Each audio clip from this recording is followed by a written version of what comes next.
All right. Thank you, everyone. Today, I'd like to talk about and profess my love for a song. The song's name is Peaches and Regalia by Frank Zappa. As a little backstory, music has always been a massive rock for me here at EA. I'm the one guy who always has had AirPods or headphones in, listening to some stupidly obscure psychedelic rock band from the 60s. And I'm always desperately searching for new music to listen to. I found this song while learning how to slowly get into jazz, which most people will rightly silently gag at the thought of. But I promise you, this song will change your life.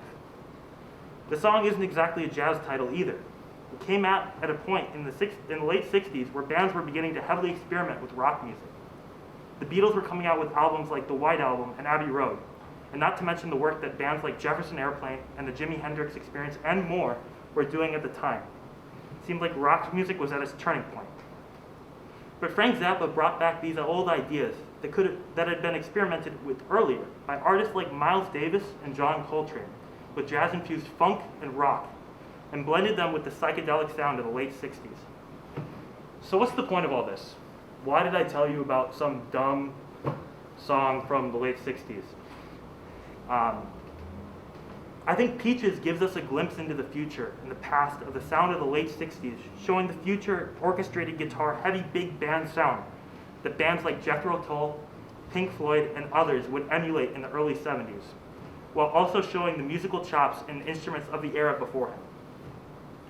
And again, that sounds like it's somewhat pointless, but to me, the song is almost more than a song. It's loud, almost triumphant music means something more within me, and I hope to share that. And I hope that you guys will all take the chance to listen to the song as well.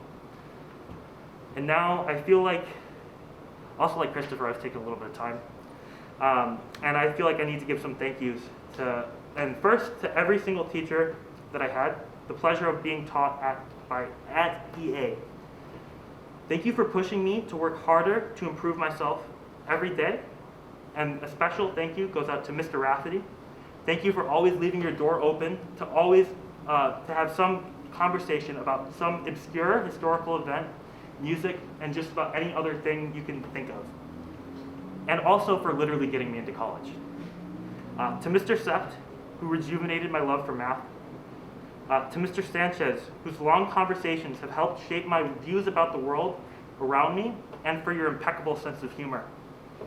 To Mr. Matthew, my advisor, who helped me make my way through high school. To Mr. Kidston, for putting me on the path I am now. Thank you to all the teachers that have had an influence on me in my 4 years at EA. And now I need to give a special thank you to my family.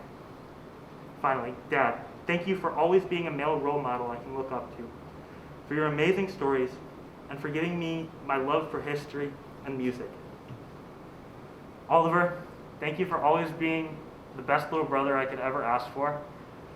You're just like me in so many ways that you don't understand. And finally, Mom, thank you for always for always inspiring me and pushing me to be the best person I can be. I have no idea where I'd be without you. I'm who I am because of you. Thank you. I love you, Mom. And then lastly, instead of giving a few quotes, I'd like to end off on something a little bit of a serious note. I want to talk briefly about yesterday. For those of you who don't know, Dante White was murdered in Minnesota by a cop at a traffic stop at 2 p.m. I just implore everyone to have their own time to think about this time in history and make sure that they're on the right side of it. Thank you.